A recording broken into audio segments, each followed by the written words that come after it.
혹시 그 더 테너라고 하는 영화를 보신 분이 있으신지 모르겠습니다. 이 영화는 성악가 배재철 씨의 실화를 담은 그러한 영화입니다.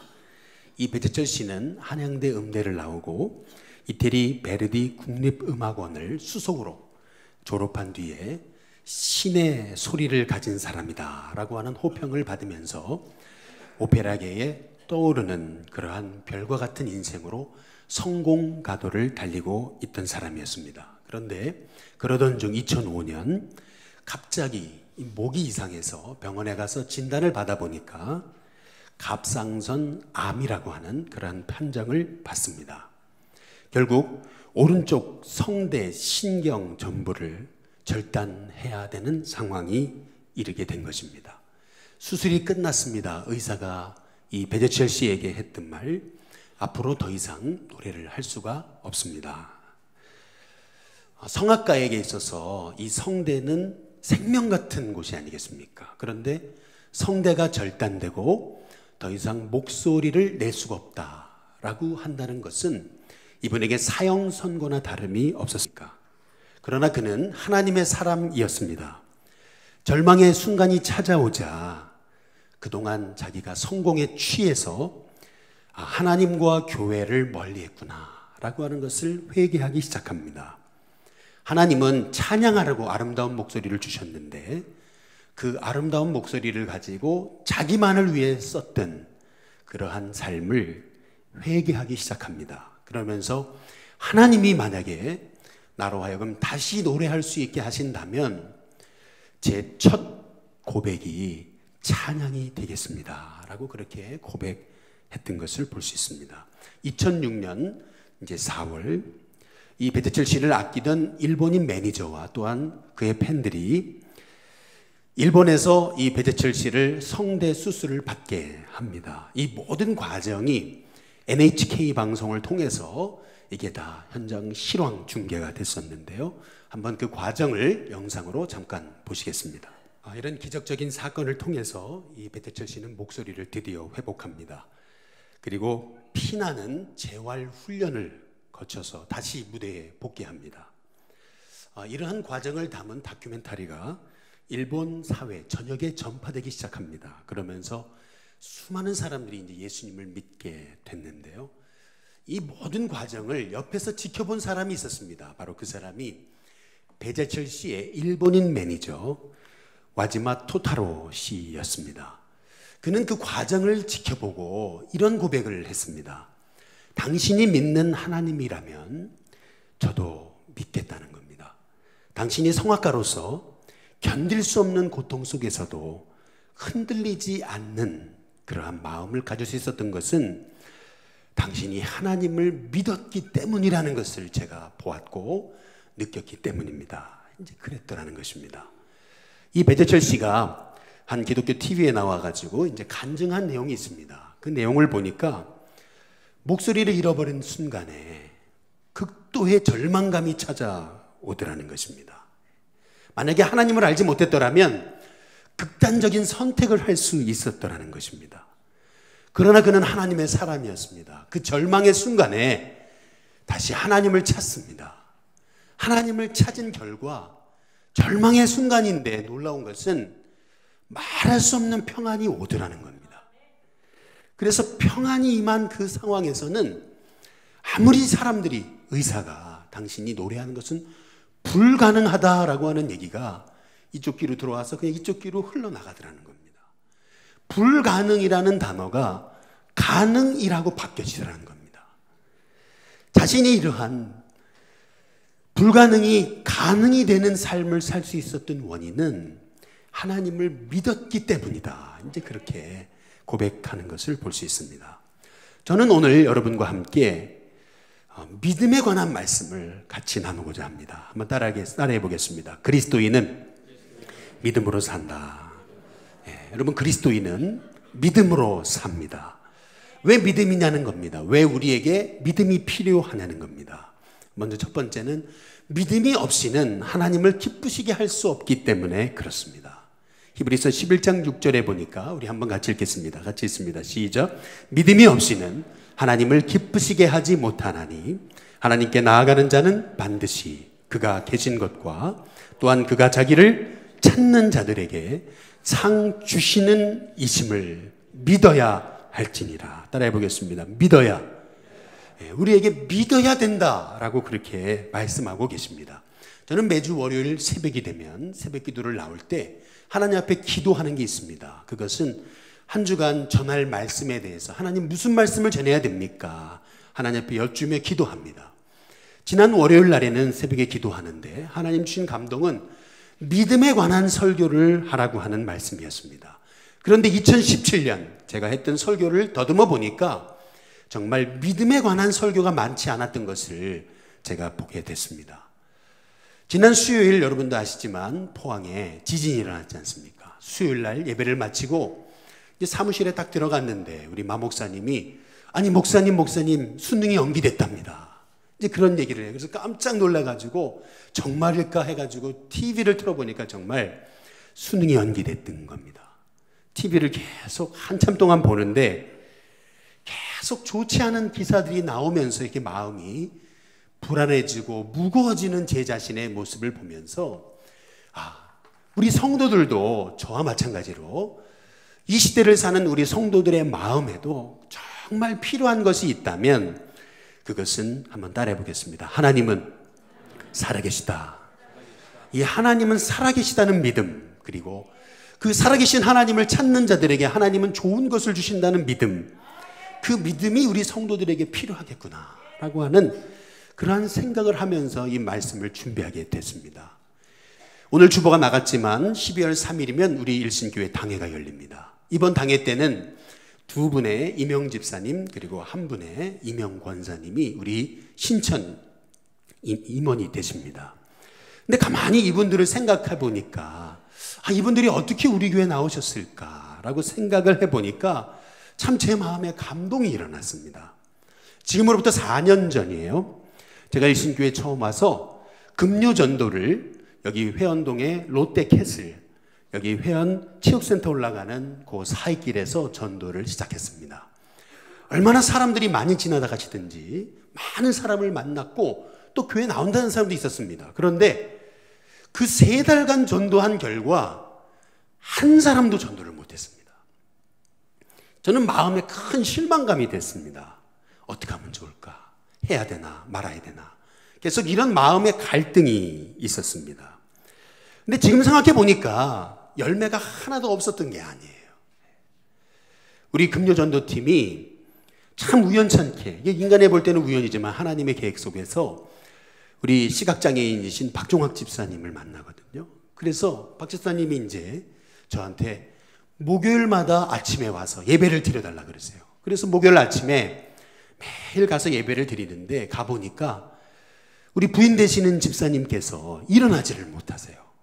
다리가 일어나지 못하는데 기도해달라고 매주 목요일 오셔서 기도해달라고. 그래서 정말 한 1년간을 매주 목요일 오전에 가서 그 다리에 손을 얹고 기도했던 기억이 납니다. 지금 생각해보면은 금요전도팀이 나가서 하나도 전도 못한 것 같은데 그게 아니더라는 거예요. 우리 박 집사님을 만나게 하시면서 우리 집사님을 통해서 우리 이번에 임명하시는 우리 최민규 집사님, 최문정 집사님, 김정환 권사님을 만나게 하셨고 또한 우리 박종학 집사님의 부인 되시는 원 집사님도 지금 일어나 걸어 다니세요. 그때 만약에 낙심하고서 여기 회원동은 안 되는가 보다, 전도는 안 되는가 보다라고 포기했더라면 우리 일신교회에서 어떻게 이런 귀한 분들을 만날 수 있었을까라고 하는 생각을 해보면서 하나님이 제게 말씀하시는 게 있습니다. 그게 뭐냐 하면은 히브리서 10장 38절에 보면은 한번 같이 읽어보겠습니다. 함께 있습니다. 시작. 나의 의는 믿음으로 말미암아 살리라. 또한 뒤로 물러가면 내 마음이 그를 기뻐하지 아니하리라 하셨느니라. 하나님의 사람은 뭘로 살아야 돼요? 믿음으로 살아야 된다. 성도는 믿음으로 사는 사람이다. 성도가 믿음으로 살 때 하나님을 기쁘시게 할 수 있다라고 하는 것이 바로 우리를 향한 주님의 믿음의 초청이라는 것을 알 수가 있습니다. 두 번째로 왜 믿음이냐는 겁니다. 믿음은 그리스도인이 세상을 사는 방식이기 때문에 그렇습니다. 목회하다 보면은 가끔 임종하시는 분들을 만납니다. 그 직전까지만 해도 눈을 맞추고 살아계셨는데, 그런데 그 혼이 탁 떠나는 그런 순간 이분들은 정말 차가운 시체가 됩니다. 조금 전까지만 해도 살아계셨는데 혼이 떠나는 순간 아주 차가운 시체가 돼버려요. 근데 저는 이거를 믿음으로 적용해 본다면 믿음도 똑같다고 봅니다. 믿음이 있을 때는 우리는 살아있는 신앙이었습니다. 그러나 믿음이 성도에게서 떠나는 순간 성도는 죽은 시체와 다름이 없습니다. 성도에게 있어서 믿음은 생명과도 같다는 것을 여러분 기억하셔야 됩니다. 옆에 분한테 인사해 보겠습니다. 믿음은 생명과도 같습니다. 우리 한번 인사해 보겠습니다. 히브리서 11장 1절에서 2절 말씀을 한번 같이 읽어보겠습니다. 같이 읽습니다. 시작.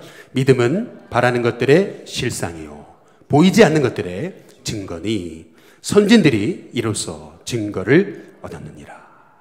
여기 보면 믿음은 바라는 것들의 실상이라고 그럽니다. 실상, 실체라는 것입니다. 믿지 않는 사람에게 있어서 믿음이란 허상입니다. 말도 안 되는 얘기입니다. 그런데 믿음은 바라는 것들의 실상이라는 말은 여기 절 보시면은 제가 이 마이크를 붙잡아요. 왜요? 이 마이크는 허상이 아니고 실상이기 때문에 그렇습니다. 실제이기 때문에 그렇습니다. 마찬가지로 믿음이란 믿지 않는 사람에게 믿음은 허상일지 모르지만 믿는 우리에게는 바라는 것들의 실상이고 보이지 않는 것들의 증거라는 겁니다. 실체입니다. 믿음은 실체라는 겁니다. 그래서 이 믿음으로써 선진들이 증거를 얻었다. 선진들이 이 믿음의 힘으로 살아갔다라고 우리에게 말씀하고 계시는 겁니다. 믿음은 신앙에만 필요한 게 아닙니다. 자녀 양육에 있어서도 얼마나 믿음이 필요한지 모릅니다. 자녀 양육을 함에 있어서 꼭 우리가 끊임없이 해야 될 두 마디가 있답니다. 첫 번째는 뭐냐면 I still love you입니다. 나는 여전히 널 사랑한다. 아빠는 여전히 널 사랑한다. 엄마는 여전히 널 사랑한다. 또 한마디 말은 뭐냐면 I still trust you입니다. 나는 여전히 널 믿고 있다. 아빠는 널 여전히 믿고 있어. 엄마는 널 여전히 믿고 있어. 라고 하는 것이 자녀 교육에 있어서 꼭 필요한 말이라는 겁니다. 자녀 교육에 있어서 믿음이 얼마나 소중한다는 것을 우리에게 말해주고 있는 것입니다. 공산주의가 망한 이유가 뭡니까? 여러분, 공산주의가 핵도 만들고 또 얼마나 똑똑한 사람이 많습니까? 노동력도 있습니다. 그러나 공산주의는 실패했습니다. 그 이유가 뭡니까? 그 이유는 서로 믿지 못한다는 겁니다. 의심의 사회라는 겁니다.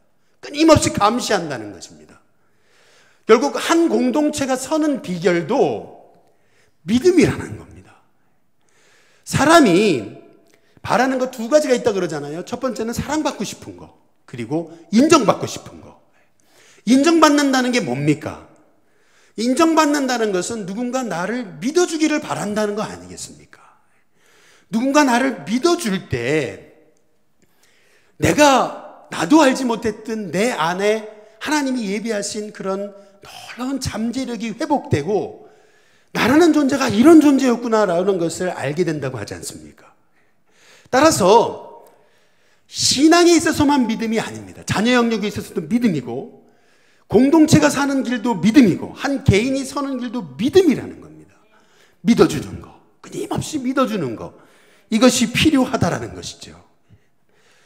요즘 새벽에 우리 새벽에 나누는 말씀이 고린도후서 말씀입니다. 이 고린도후서는 바울이 고린도 교회에 있었던 문제를 해결하기 위해 쓴 말씀이 고린도후서입니다. 우리 고린도후서 12장 우리 20절, 21절에 보면은 내가 갈 때에 그랬습니다. 따라해 보겠습니다. 내가 갈 때에. 이게 무슨 말이냐면 고린도 교회가 지금 이파 저파로 나누어져 가지고 서로 우리식으로 말하면 멱살 잡고 지금 싸우는 상황입니다. 그런데 바울이 그 문제를 해결하기 위해서 내가 가겠다는 겁니다. 그런데 내가 가서도 다툼과 시기와 분냄과 당짓는 것과 비방과 수군거림과 거만함과 혼란이 있을까? 난 두렵다는 겁니다. 바울이 문제 해결하기 위해서 다 갔는데 바울 앞에서 성도들이 서로 멱살 잡고 싸우고 소리 지르고 하면 어떨까? 라는 그 두려움이 있다는 겁니다.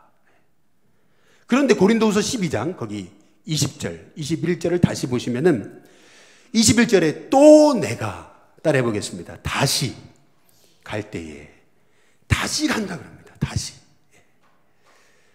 바울은 지금 고린도 교회가 회복되기 위해서 끊임없이 너희를 만나러 가겠다고 말하고 있습니다.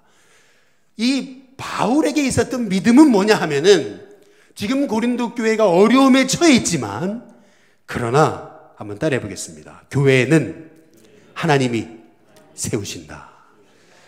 아무리 사람들이 연약해서 사람들이 하나님 말씀에 불순종해서 이렇게 교회에 어려움이 왔지만 그러나 고린도 교회, 이 교회는 주님이 피로 사신 교회기에 교회는 반드시 하나님이 세우신다. 교회는 사람이 세우는 게 아니다. 하나님이 세우신다. 라는 그 믿음이 있었기 때문에 바울은 내가 다시 가고 또 가겠다. 라고 그렇게 말하는 것을 볼 수가 있습니다. 마찬가지로 우리 일신교회도 하나님이 세우시는 줄로 믿습니다. 여러분의 가정도 하나님이 세우시는 줄로 믿습니다. 여러분의 자녀도 하나님이 세우시는 줄로 믿습니다. 지난 목요일 날 저희 어머니께서 생신이셨습니다. 그래서 여기 광화문에 부모님을 모시고 우리 가족들이 함께 저녁에 식사를 같이 했었습니다. 근데 식사를 하는 중 옛날 생각이 제 마음에 들었습니다. 제가 대학생 때 저희 아버지는 사업을 하시다가 큰 어려움을 겪었습니다. 그래서 평생 서울에 살았는데 서울에 있던 거주지를 옮겨서 대전으로 피신을 갔었습니다. 서울에 살던 사람이 대전까지 피신을 갔더라면 얼마나 어려웠겠습니까? 그러나 삶의 보금자리는, 삶의 만남들은 서울에 있기 때문에 대전에서 가끔씩 이제 서울로 올라왔어야 됐습니다. 하루는 대전에서부터 서울로 아버지와 함께 같이 차 안에서 차를 타고 올라가는데 아버지께서 갑자기 찬송가 406장을 함께 부르자 그러셨습니다. 저는 뭐 그냥 한번 부르고 끝나실 줄 알았는데 대전에서 서울로 올라가는 그 2시간 동안 이 찬송가 406장을 계속해서 1절부터 4절까지 반복해서 부르시는데요. 고난 내용은 편히 쉴 곳과 풍랑이로도 안전한 포고 폭풍까지도 다스리시는 주의 영원한 팔을 의지해 세상 친구들 나를 버려도 예수님과 함께 동행함으로 주의 은혜가 충만하리니 주의 영원한 팔을 의지해 나의 믿음이 연약해져도 미리 예비한 힘을 주시고 위태할 때도 안보하시는 주의 영원한 팔을 의지해 능치 못한 것 주께 없으니 나의 일생을 주께 맡기면 나의 모든 짐 대신 지시는 주의 영원한 팔을 의지해. 이 찬양을요 2시간 동안 부르시는데요 2시간 동안 부르시면서 제게 하셨던 말씀이 있어요. 내가 요즘에 좀 이상한 생각이 들 때가 있다는 겁니다. 어떤 생각이냐 하면 차를 타고 가다가 그냥 핸들을 그냥 여기서 그냥 팍 꺾어버리면 그러면 내 인생이 쉽게 끝날 텐데 이렇게 고생하지 않아도 될 텐데 내가 운전을 하러 가다가 몇 번이고 그냥 핸들을 옆으로 팍 꺾고 싶은 마음이 들더라는 겁니다. 그러나 아들아 아빠를 위해 기도해주고 그리고 우리가 이 어려움을 정말 하나님이 함께 하시니까 믿음으로 이겨내자. 이제 그러면서 찬송가 406장을 계속 불렀던 기억이 납니다. 만약 그때 절망을 선택했더라면 바로 지난 목요일에 그 가족에 함께하는 식사는 없었겠죠. 그러나 믿음을 붙들었더니 하나님께서 그 끝이 보이지 않는 어둠의 터널을 지나가게 하시더라는 겁니다. 그래서 믿음은 그리스도인의 삶의 방식이 돼야 되고 그리스도인은 이 믿음의 힘으로 살아가는 존재라는 것을 깨달아야 된다는 것입니다. 마지막으로 왜 믿음이냐는 겁니다. 믿음에는 반드시 상이 있기 때문에 그렇습니다. 절망으로 살면 고통이라는 대가를 보겠죠. 그러나 믿음으로 살면 하나님은 우리에게 큰 약속을 주시겠다고 우리에게 말씀하십니다. 히브리서 10장 35절에 보시면 우리 한번 같이 읽어보겠습니다. 같이 읽습니다. 시작. 그러므로 너희 담대함을 버리지 말라. 이것이 큰 상을 얻게 하느니라. 히브리서 11장은 믿음장이라 그럽니다. 따라해 보겠습니다. 믿음장.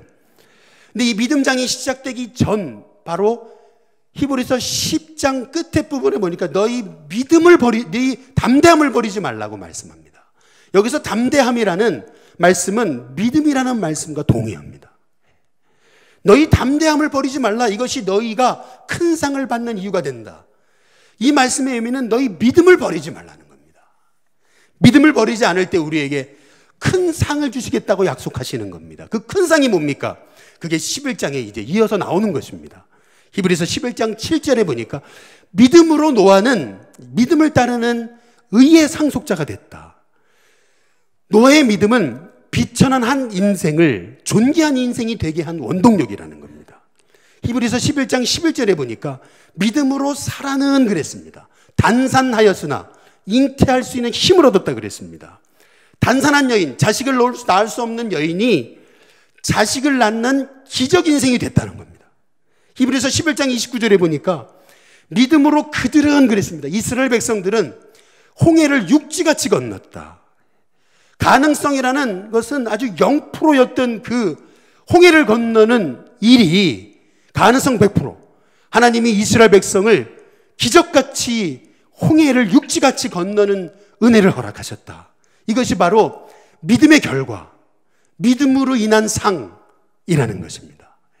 저는 우리 일신교회 성도님들이 이 어려운 시대에 낙심보다는 믿음을 선택하고 절망보다는 하나님의 약속을 붙드는 우리 성도님들이 될 수 있기를 주님의 이름으로 축복합니다. 중국 선교의 아버지라 불리는 허슨 테일러라고 하는 유명하신 분이 있습니다. 이분이 중국을 항해하다가 하루는 돛담배, 범선을 타고 갔었습니다. 이 배는 오로지 바람이 불어야지만이 움직일 수 있는, 이 바람을 따라서 움직이는 그러한 배였습니다. 너무 고요했습니다. 그런데 그 고요한 순간에 선장이 부들부들 떠는 겁니다. 아니 왜 이렇게 떠냐고 그랬더니 아니 지금 우리 배는 표류하고 있는 겁니다. 이렇게 하다가는 결국 이 배는 저쪽 저 큰 섬에 도달할 텐데 그 큰 섬이 바로 식인종이 사는 섬입니다 라고 하더라는 겁니다.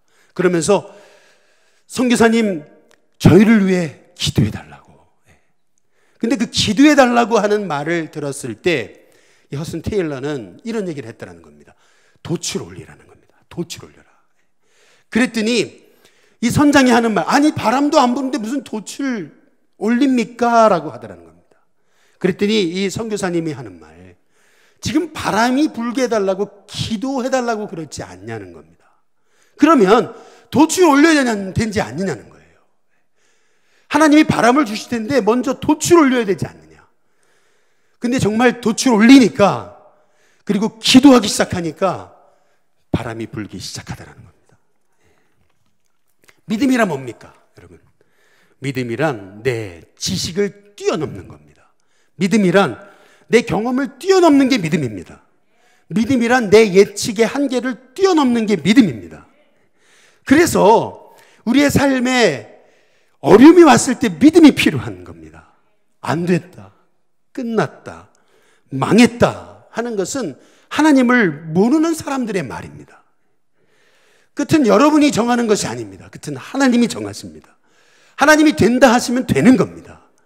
저 여러분에게 그런 믿음이 있게 되기를 주님의 이름으로 축복합니다. 이제 이 영화 한 편만 좀 보고 이제 말씀을 마치려고 하는데요. 저는 말씀을 준비하다가 이 영화가 생각이 났습니다. 아주 오래전 영화입니다. 근데 이 영화를 보면서 믿음이란 도대체 뭘까라고 하는 것을 생각하게 된 그런 장면이 있었습니다. 근데 그 장면을 보면서 다시 그 자막을 이렇게 보니까 한번 그 자막을 잘 보시면서 이게 설교 중이라 가지고 길게 할 수가 없어서 3분 이내로 자르다 보니까 조금 빨리 지나갑니다. 여러분 이해하시고 한번 정말 내게 있어서 믿음이란 뭘까? 위기의 상황에서 나는 그 위기의 상황을 어떻게 풀어가야 될까라고 하는 것을, 그러한 질문을 가지고 한번 이 영화를 보셨으면 좋겠습니다. 저는 이 영화를 보면서 믿음이란 무엇인가, 어려울 때 어떻게 해야 되겠는가라고 하는 것을 생각하게 됩니다. 어려울 때 엎드려야 된다는 겁니다. 그리고 어려울수록 더 하나님의 말씀을 붙들어야 된다는 겁니다. 그리고 어려울 때가 되면 끝이 보이지 않습니다. 막다른 골목인 것 같습니다. 길이 없는 것 같아요. 그런데 믿음의 사람에게는 끝이 아닙니다. 믿음의 사람에게는 끝이라고 생각했던 그 지점이 오히려 새로운 길이 열려지는 하나님의 계획이라는 겁니다. 도대체 믿음이라는 게 뭡니까? 이 눈에 아무 증거 아니 보이고 이 귀에 아무 소리 아니 들려도 하나님의 약속을 붙들고 그 약속에 따라서 믿음의 발을 내딛는 겁니다. 끝인 줄 알았는데, 내 인생 끝났는 줄 알았는데 하나님은 끝이 아니시랍니다. 오히려 끝이라고 생각한 그 순간에 하나님의 기적이 시작된다는 겁니다. 이스라엘 백성이 홍해 앞에 섰을 때 끝이라고 생각했는데 끝이 아니었습니다. 그 홍해는 새로운 길이 열려지는 하나님의 기적의 시작이었습니다. 마찬가지로 저와 여러분의 삶에도 어떤 어려움이 있습니까? 어려움이 올 때 낙심하지 마십시오. 오히려 하나님이 함께 하시는데도 어려움이 왔다면 그 어려움은 끝이 아닙니다. 하나님이 그 어려움을 통해서 새로운 길을 여십니다. 따라서 우리가 어려움을 당할 때 늘 우리 안에 붙들어야 될 세 가지 확신이 있습니다. 우리 한번 같이 따라해 보겠습니다. 하나님이 날 구원하셨다. 또 따라해 보겠습니다. 하나님이 날 사랑하신다. 또 따라해 보겠습니다. 하나님이 나와 함께 하신다. 여러분, 이 믿음의 고백 힘들수록 필요합니다. 이 믿음 가지고 하나님을 기쁘시게 하고 또 믿음을 통해서 세상에서 승리하고 믿음을 통해서 결국 하나님이 주시는 큰 상을 받는 저와 여러분이 될 수 있기를 주님의 이름으로 축복합니다.